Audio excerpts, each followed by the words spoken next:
Hit my head off with the door frame. They're definitely going to know that you reported it, and they're going to come and find you, or they're going to keep on bullying you. Students living in constant fear, many too afraid of the potential consequences of speaking up.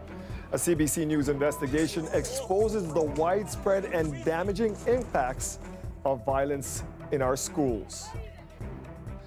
A months-long CBC News investigation has found that peer-on-peer violence in schools is all too common right across the country. This story is part of our series School Violence, a CBC News investigation into assaults between kids at school. More than a third of students surveyed say they were slapped, punched, kicked, or bitten at least once in elementary or middle school.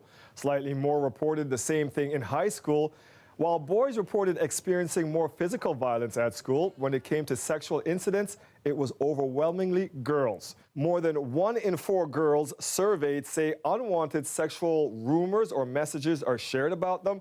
More than 1 in 4 say they've experienced unwanted sexual touching by another student in school. Now, in the GTA, the number of high school students who say they have been called homophobic slurs stood out as higher than in other parts of the province.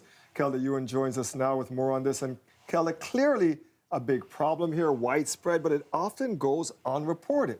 Yeah, very unreported. In fact, nearly half of students who experience violent incidents in school do not report to school officials. Now, our story focuses on homophobic attacks because when it comes to LGBT youth, deciding whether to report an incident is often more complicated. And just a warning, some language you may hear is graphic.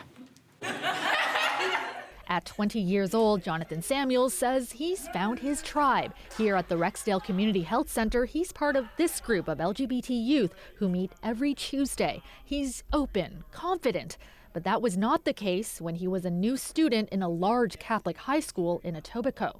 They would just be like fag and gay boy and anything under the sun that you can think of. Samuels is far from alone. According to a groundbreaking national survey of 4,000 youths conducted for CBC News, about 1 in 4 students in high schools in the GTA say they've been called hateful names or been subjected to homophobic or transphobic comments. That's higher than in the rest of Ontario, where it's 1 in 5. Samuels says the taunts made him dread going to school and he began to withdraw. Just being in the environment of that, it was a lot to deal with. In Ontario, the Ministry of Education categorizes homophobic comments as violent incidents. But according to our survey, almost half of high school students who were targeted never reported it. Samuels was one of them. He says he understands why many kids don't. The number one reason being out of fear. They're definitely going to know that you reported it, and they're going to come and find you, or they're going to keep on bullying you. Terrence Rodriguez is the founder of Rex Pride, the organization that hosts this youth group. Rodriguez was born a female, came out when he was 14, and transitioned into a male in adulthood. He says for LGBT students, it can be complicated when it comes to reporting an incident. He says some just don't think anything will be done. If you have a student saying some homophobic term and the teacher doesn't really respond, then it's like, okay, well, how can I trust that you're going to defend me or take care of me? And some are afraid of other consequences. Many of them aren't out of the closet, so who do they tell? What if their parents find out? What if their other classmates find out? He says his organization is working within the TDSB to train staff and to help set up queer-straight alliances so that more LGBT youth feel supported and comfortable reporting abuse and violence. If we had all the answers, we would have put them in place already.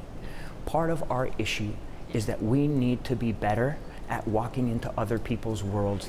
As for Samuels, after he left high school, he confronted the kids who taunted him, and they apologized. I hope that a lot of people can do the same thing and have the same opportunity to kind of come together with people, have an open conversation, and just move forward. And the survey also found the majority of students surveyed, 8 out of 10, think a perpetrator should be required by the school to apologize to their victim. I spoke to the Toronto District and Toronto Catholic School Boards. They both say that they do offer mediation opportunities, but it depends case by case. It doesn't always work. The two sides, of course, have to be receptive. And you're going to have another story on this for us tomorrow? That's right. Tomorrow's story will focus on physical assault. 4 out of 10 high school students in the GTA say they've been a victim of physical assault. But the story will focus on not the victim, but a former bully, why he lashed out, and what helped him change. Dwight. Looking forward to it. Thank you, Kelda. Kids' health phone counselors are available 24/7 at 1-800-668-6868, on social media at Kids Health Phone, or by texting CONNECT to 686868 for youth out there who need support. School is the focus of a major announcement by the Ford government tonight. The education minister is offering to walk back plans to increase high school class sizes. Farah Morelli is tracking this story for us. And Farah, what do we know about this offer now? Well, Dwight, this offer is coming at a time when contract negotiations are ongoing between the Ontario government and teachers. Their contracts expired at the end of August, so they're trying to avoid a strike here. But negotiations, for all intents and purposes, hasn't been going very well so far.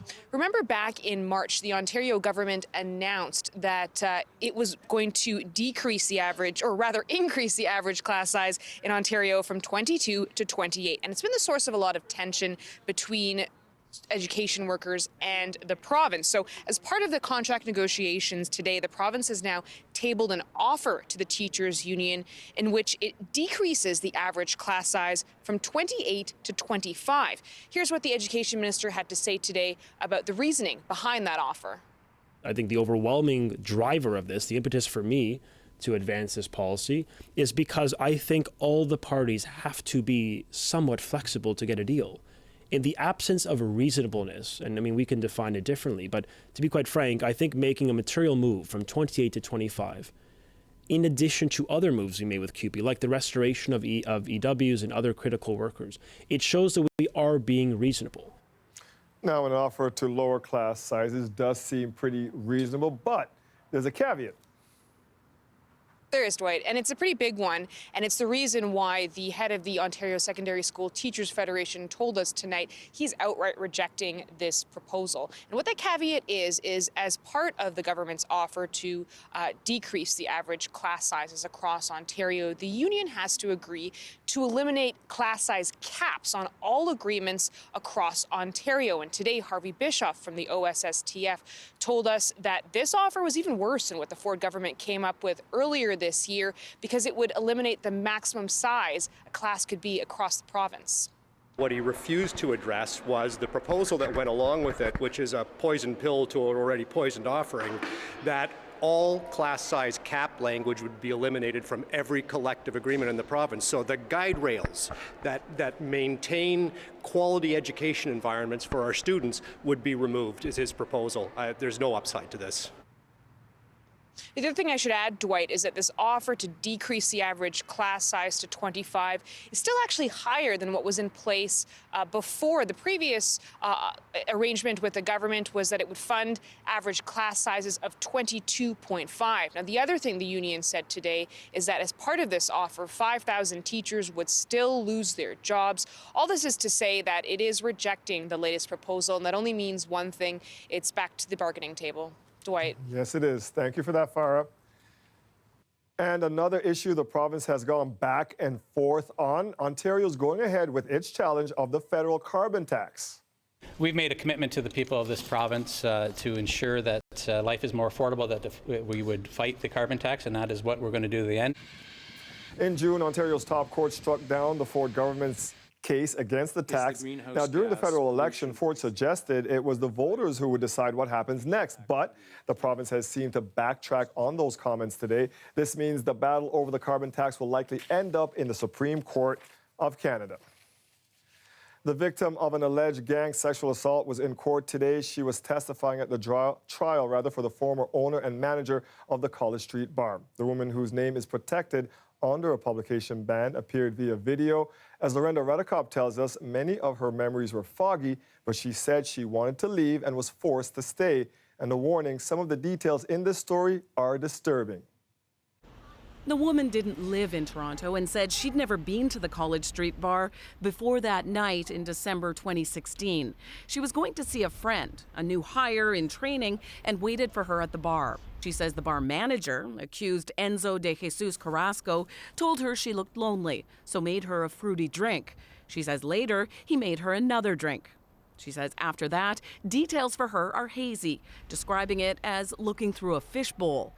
She recalled a third drink, a shot of Jameson, and doing 2 lines of cocaine with De Jesus and the bar's owner, Gavin McMillan. Video from the bar that night shows hours of sex acts between the three. At times, she's seen stumbling. At one point, slapped by McMillan. Many times today, shown video, she responded that she didn't remember that. Describing the night, she said, "I was trying to get out. It felt like my head and my body were not cooperating. It feels like you're frozen." She says she was in horrible pain in what she described as intimate places, later clarifying her vagina and also her mouth. The Crown asked, "Did you want any of these things to happen?" No. The alleged victim then said, both of them raped me at the same time." The 2 men are pleading not guilty. Each faces a charge of gang sexual assault, administering a stupefying drug, and forcible confinement. De Jesus faces 2 additional charges of sexual assault. The jury must decide whether she consented. One video today showed a dog in the basement room. She said, "I remember that basement. I don't remember there being a dog. I remember how horrible that floor was. I remember Enzo sitting in that chair. I remember Gavin pushing my head down and how he wouldn't stop. He would just force my head back down, and it felt like hours. It felt like we were down there forever." She then described getting in a cab, De Jesus jumping in, them going to his house. There, she said, he raped her again. She'll be back on the stand on Monday when the trial continues. Lorenda Redekop, CBC News, Toronto. A disturbing incident in Ottawa. A vulgar slur was spray-painted outside Liberal MP Catherine McKenna's campaign office overnight. McKenna condemned the vandalism, saying it isn't right for women in politics to face such abuse. Coming to my office, other people having to see this, these women who work in my office, who volunteer, for anyone having to see this, it's not okay. And I mean, look, it's not just about my safety, it's just about what kind of country we want here, what kind of discourse we want, and what kind of politics we want. McKenna, who served as the environment minister in the Trudeau cabinet, was re-elected Monday by more than 15,000 votes. Ontario Premier Doug Ford has called the vandalism disgusting, saying there is no place in Canada for hate like this. He also talked about the need for respectful discourse.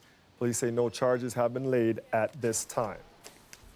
City Council in Whitchurch-Stouffville has some new plans to try and save this 200-year-old elm tree, but they're at the mercy of the province and Metrolinx, who want to build a brand new GO station on this property. I'm Greg Ross. Coming up, we'll tell you what City Council is proposing as a compromise.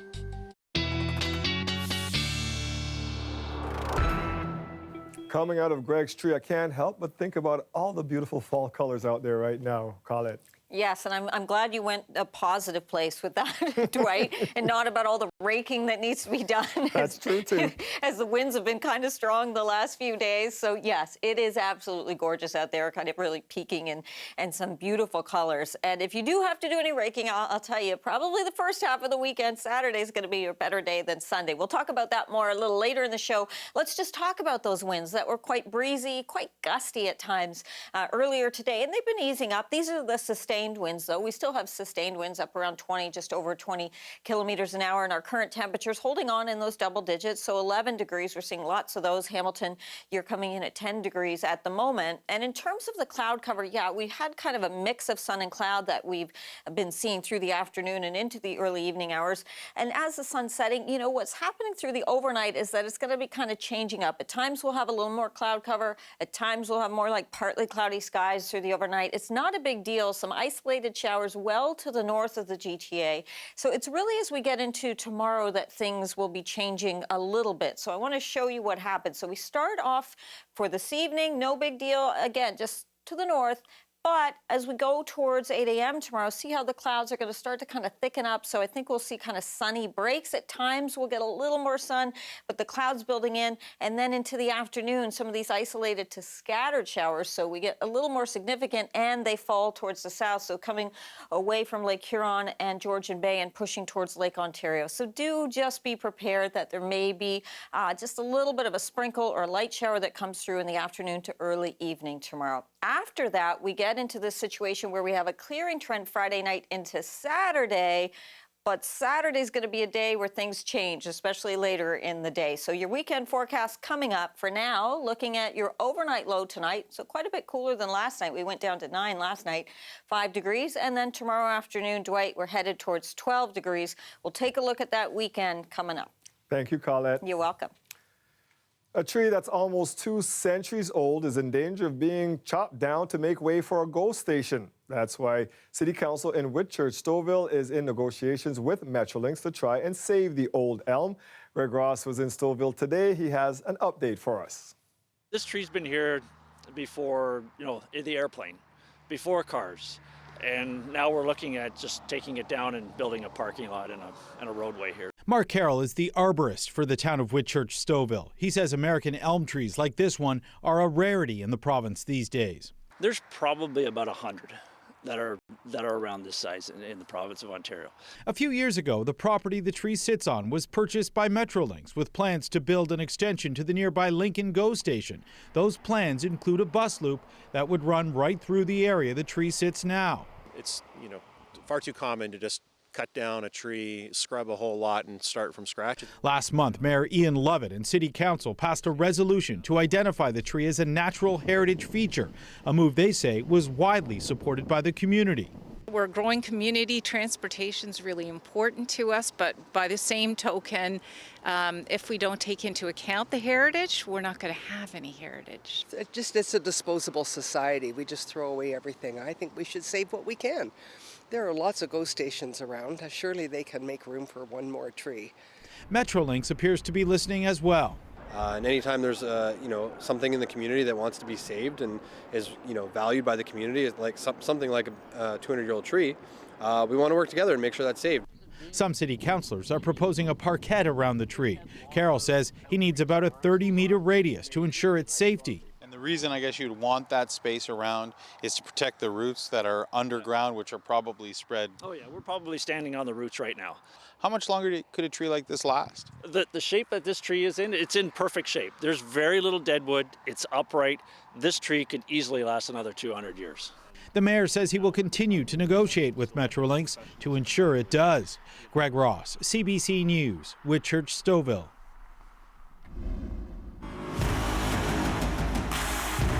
No matter how many rappers have come from this city, Drake is the one to put Toronto on the map. For a long time, Toronto didn't have a sound. No one expected all of this from Toronto. Then Drake and 40 got together. He started from the bottom and now he's here. It's Champagne Pappy's birthday, and to celebrate, CBC Music is releasing an 8-part series on his journey. I sat down with the host of the series, our conversation after the break.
The weather update is brought to you by Train Extreme Conditions Testing.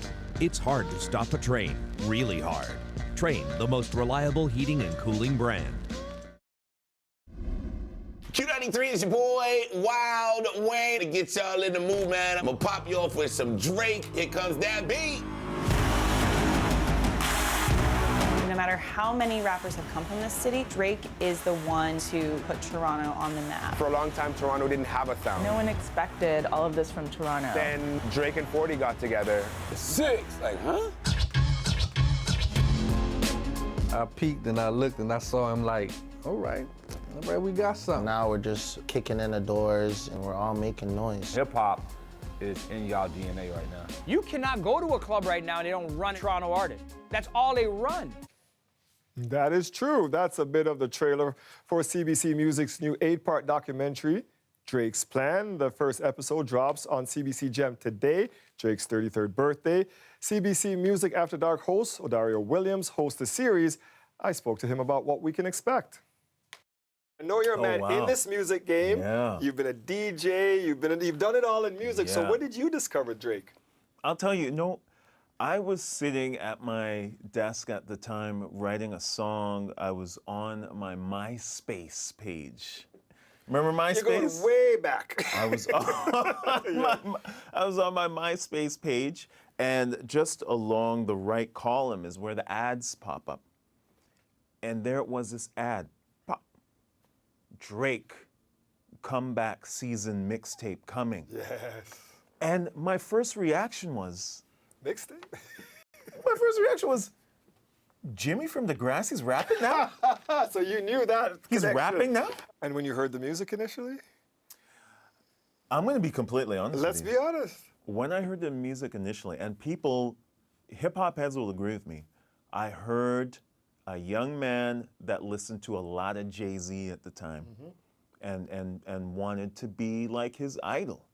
He was rapping like Jay-Z, but the man could rap though. My thing was that lyricism, he could write, I found impressive early on. The fact that his lyrics were so good, like Jay-Z, not dumbing it down. Yes, that's right. He had a tight flow that just, it was like a pop, pop, pop, pop, pop, pop, pop flow that he can do at any given time on any given beat.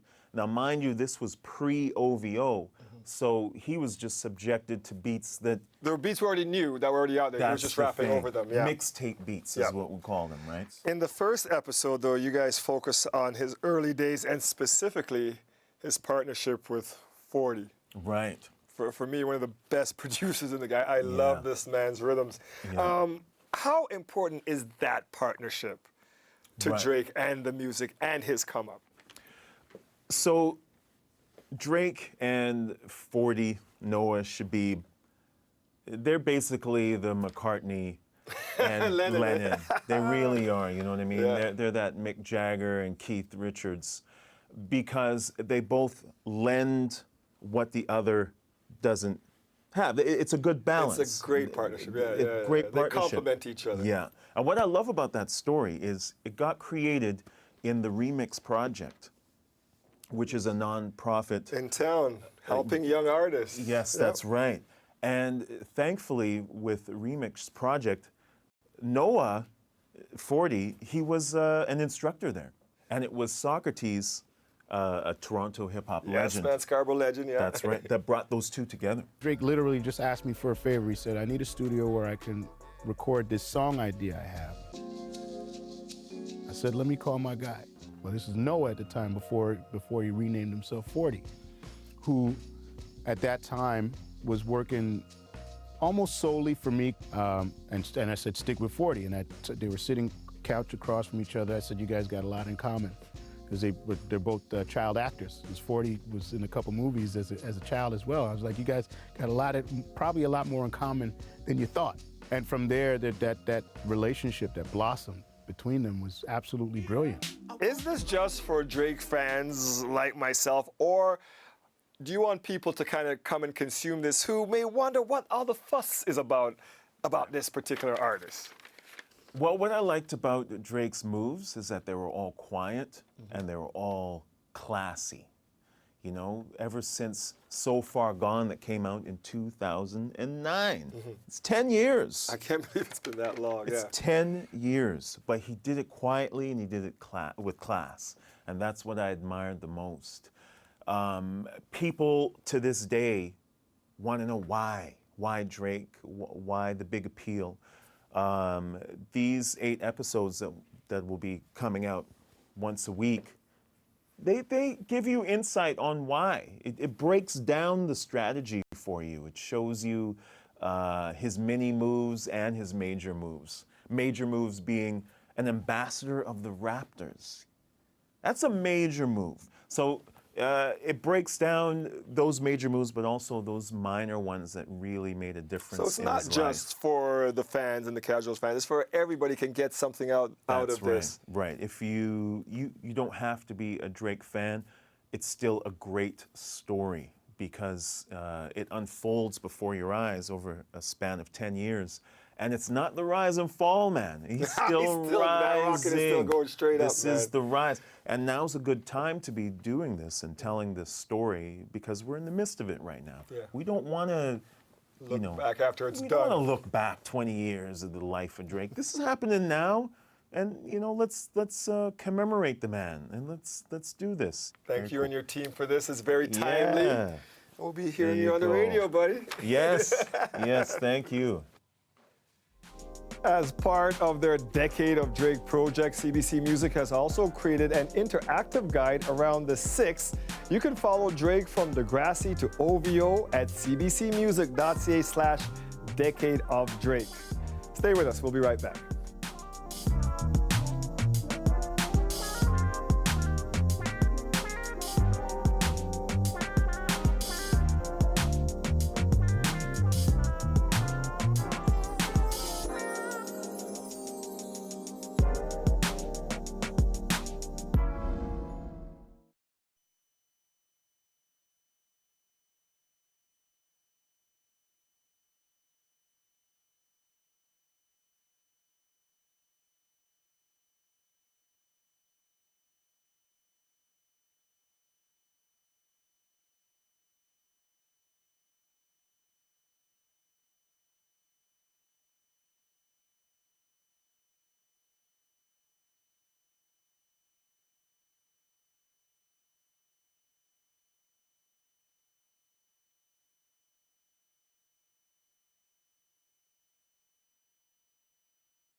British police are continuing to question the driver in connection with the deaths of 39 people.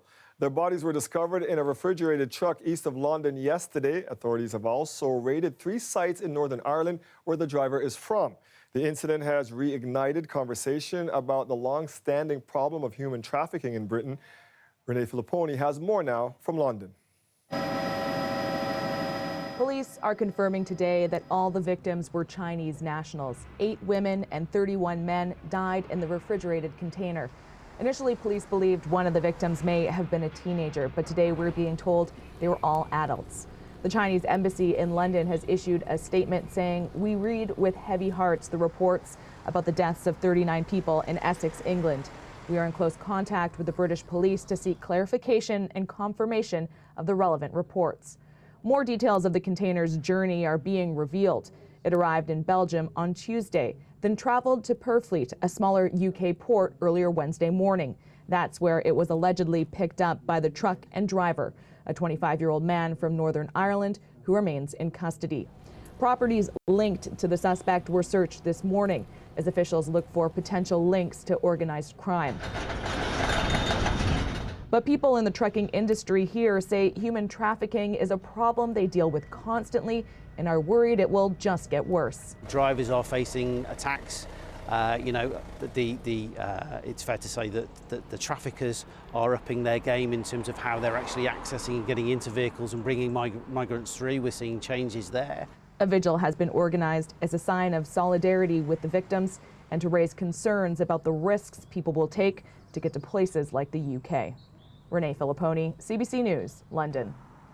In parts of Northern California, residents have been ordered to abandon their homes as wildfires burn through thousands of hectares.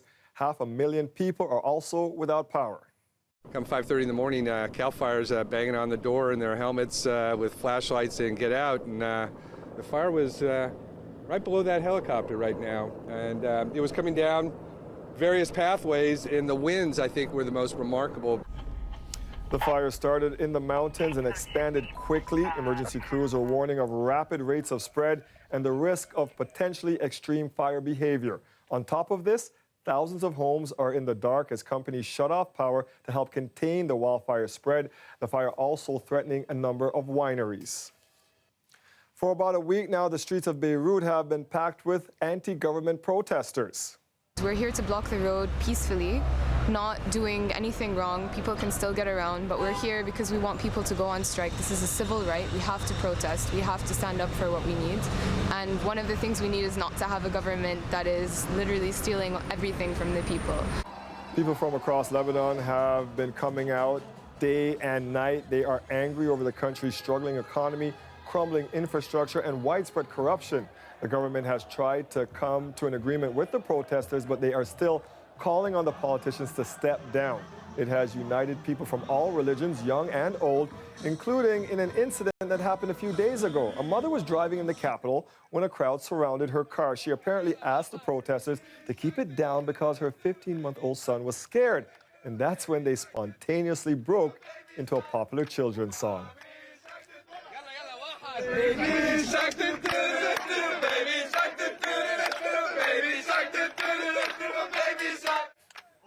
His mother posted this video on social media and it went viral.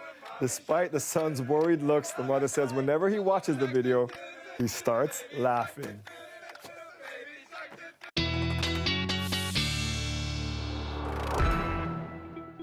And for those of you who don't know what the Baby Shark song is, look it up. It's a fun one. That's awesome. I Very love cool. that. Yeah.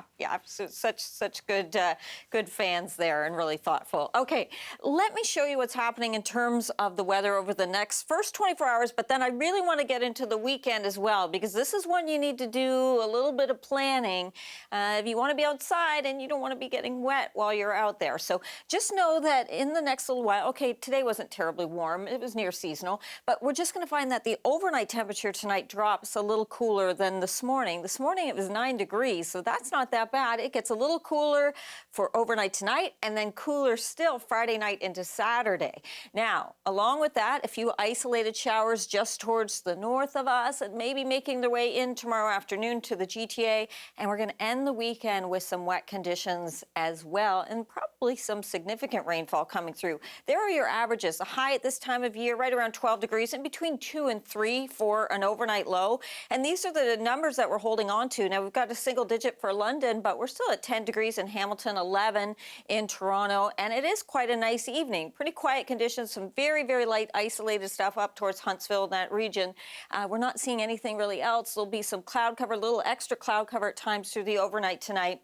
But I want to take you through to tomorrow morning. Now, what you see here, we are at 8 a.m., a little more precipitation to the north of us, and that's going to start to slide southward as we get into the afternoon hours. It fills in a little bit too, so still pretty light in nature, scattered precipitation, but know that you may have a stray shower pushing through tomorrow afternoon or for that evening commute as well. Then we clear out for Friday night into Saturday morning. That's why those temperatures are going to fall off. It gets quite cool. We start the day off that way, and we'll have a nice most of Saturday. Let's put it that way. Most of the day is looking pretty good. Different story for southwestern Ontario as the rain moves in there. But for the rest of us here towards the Lake Ontario shores, we're going to see that it doesn't come in till the evening where we start to see showers developing, and then overnight Saturday into Sunday getting into more significant rainfall. So your wet day really is going to be Sunday, but even if you've got evening plans on Saturday, be prepared for that.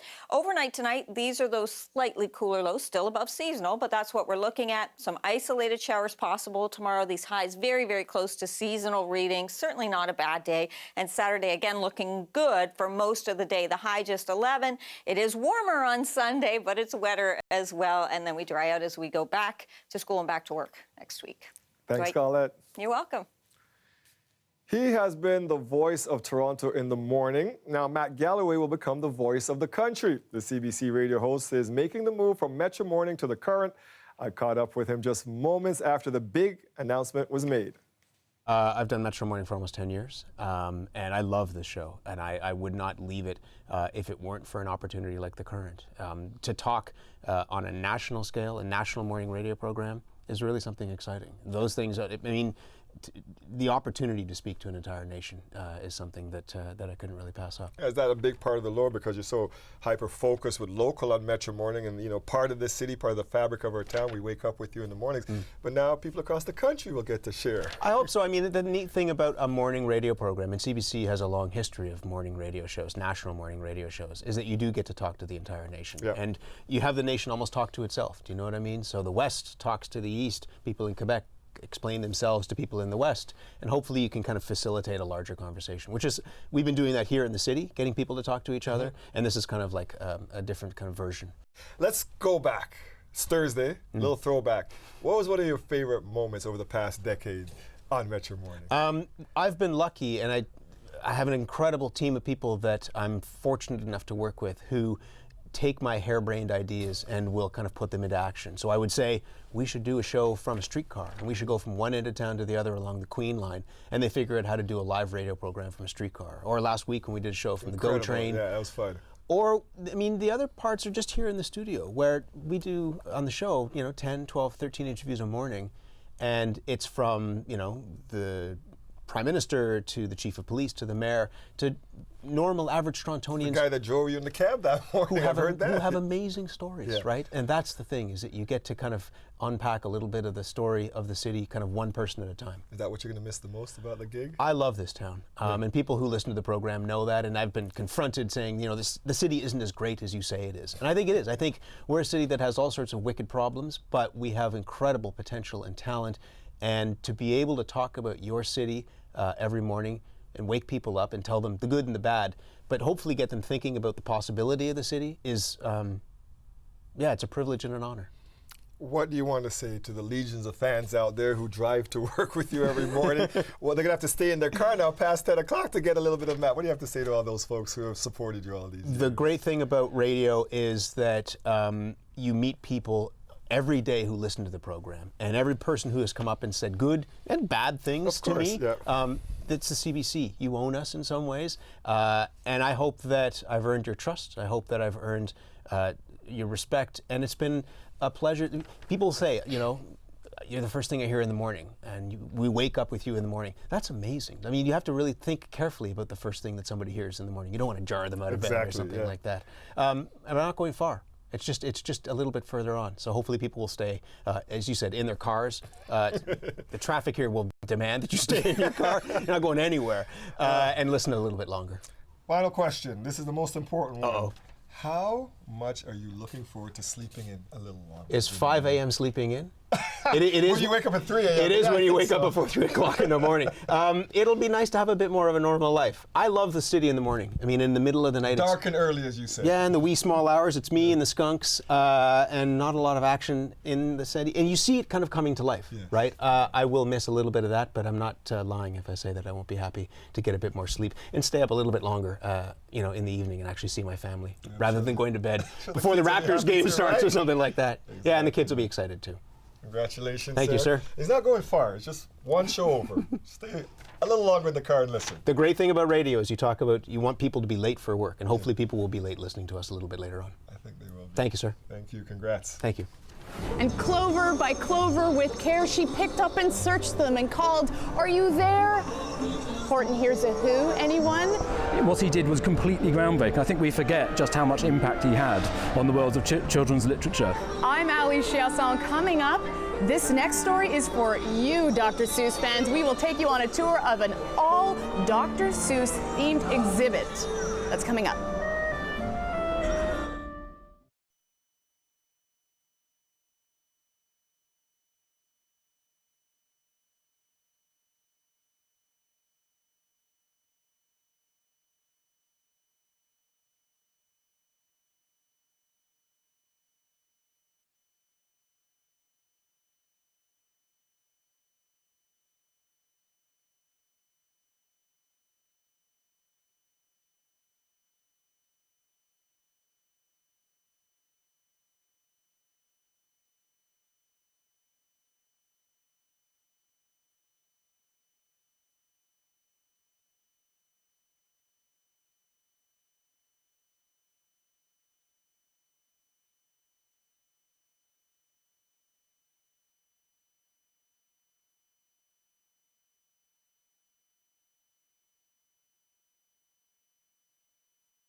It's a moment in time that will forever go down in history. The Raptors' championship run last season is now being commemorated in a showcase that allows fans to relive the glory all over again.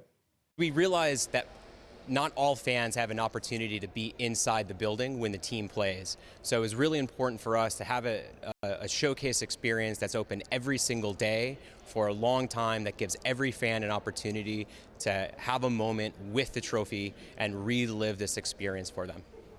The exhibit at Scotiabank Arena features the actual Larry O.B. championship trophy and a replica of the team's locker room. There is a recording booth for fans to say what the team's win means to them, and those championship rings unveiled on Tuesday.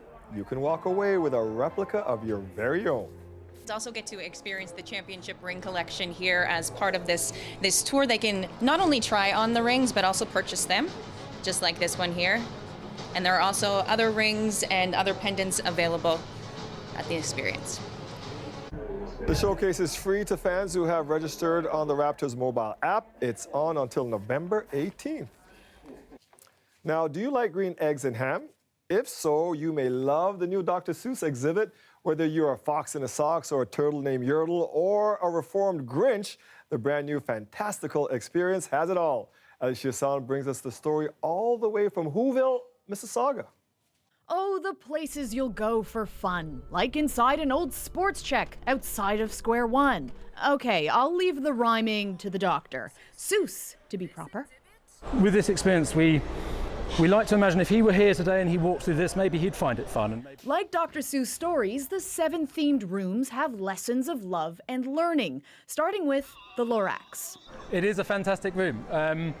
It's tactile, it's about senses. You can smell and hear the sounds of the truffle forest as we imagine it, and you can take a seat on a swing. The Lorax is such an important story. Right. It's just so relevant. It has been for so long with the environment. Absolutely, and it's about preserving what's important. With this show, we're not bombarding people with messages, but it's something we want people to feel. We want people to feel that something as beautiful as this should be preserved. What was your favorite Dr. Seuss book? The Cat in the Hat. He's a natural, look at him. He's here too, with Thing 1 and Thing 2. This is the best kind of news story. It took designer Max Painter and his team about 2 years to bring the Dr. Seuss experience to life.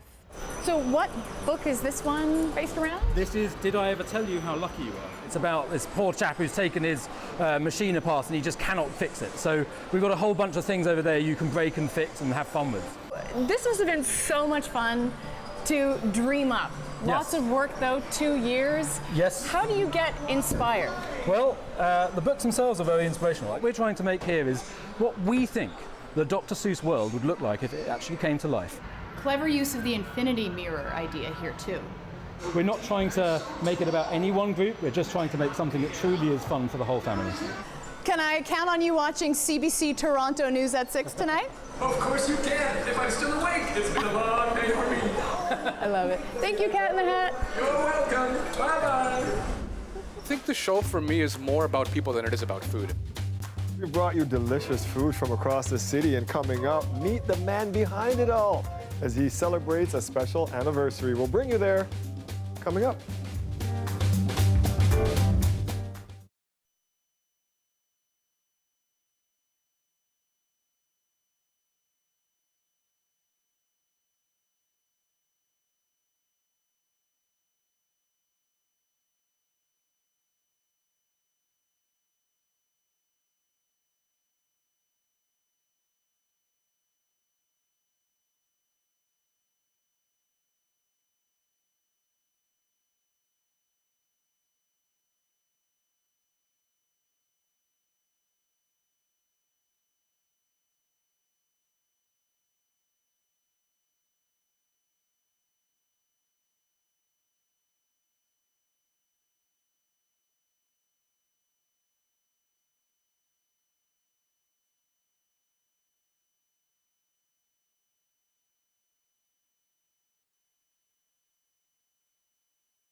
Every Thursday, we introduce you to a new GTA restaurant. The man behind discovering these local spots is Suresh Das. He's Metro Morning's food guide, and he's celebrating his 100th episode this week. To mark the milestone, Matt Galloway went out to lunch with Suresh to chat about his food journey. Here's some of their conversation. One of the neat things about what you do, in addition to talking about the food, is you talk about the people who are creating the food. And there's always an interesting story around that. I think the show for me is more about people than it is about food. So I meet people that cherish recipes like it's heirloom to them. And some of these recipes go back centuries in some cases. And for them, it's a family member. Because it's such a heirloom and because it's a part of their family, they pour so much love into this food. And you can tell right away when you see something that's presented in front of you, how much history and love has gone into that dish. You bring a lot of your childhood experiences and stories to a lot of the places you've discovered. And I'm just curious, based on what you search for, what elements of your childhood or early memories around food are you really trying to seek or recreate? For me, the connective tissue is textures. Right. Textures bring me back to a time and place. So whether it's a certain type of noodle that's really soft, or whether it's a certain thickness in a curry broth, that's usually what I usually cling on to. And then the spicing, so like a Sichuan peppercorn, will take me to a very specific place. So it's stuff like that. It's more about the textures and the spices than the actual dishes. Do you have any tips on how I can discover the hidden gems and good food places in my neighborhood? When it comes to discovering your neighborhood, really the only way to do it is to get in a car with a few friends and then pick a street or a neighborhood and then literally just zigzag back and forth. That's how I started doing what I do. That's what I still do every single week. Well, just because you understand food on a global scale, I'm wondering what you think the food trend in Toronto is going to be like in the next couple of years. You know, it used to be pretty easy to predict that year by year, but it's getting more difficult now because the world is so connected intricately. But I'd say like what I really see picking up steam is Portuguese cuisine, Greek cuisine, and hopefully more regional Chinese and Indian. 100 places, I mean, you're eating all the time and you're always exploring. Are you surprised by just how much the city's food scene continues to grow and grow? Yeah, there's no end in sight. I mean, I'm impressed and surprised every week. You'll discover something new every single time you go back to a neighborhood. So like I'll eat through Brampton and you go back and you discover 3 or 4 places that are either new or that have been there for 30, 40 years. And the city holds its secrets in many ways that way. There's never a shortage of pretty amazing places. We're lucky to have you. Thank you. Thank you very much for, as I said, making us hungry every single day. I feel bad. There's all this food here people need to eat. Oh, I think we're going to eat as soon as we go offline. So eat. Thank you, Suresh. Thank you, Joanna, for having us here. Joanna. Thank you, Nia and Jonathan as well. Thank you. For questions.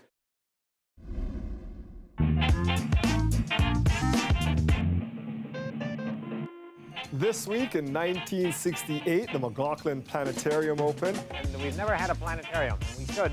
Now we've got one, thanks to the generosity of Colonel McLaughlin, who donated several millions of dollars to have it built and a couple of million more to keep it going. The 4-story building at the corner of Avenue and Bloor included the Theater of the Stars, a 360-seat theater for shows that recreated starry skies and constellations on a 23-meter diameter dome. There were also astronomical exhibits. And this model here represents the stars around the sun's vicinity, the bright stars, and the very smallest sphere there, that little yellow one, represents the sun. The planetarium closed in 1995 due to falling attendance, a general decline in interest in space, and provincial budget cuts.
Today marked the first day on the job for the newest safety officer for Toronto Transit System, and he certainly has a nose for the job.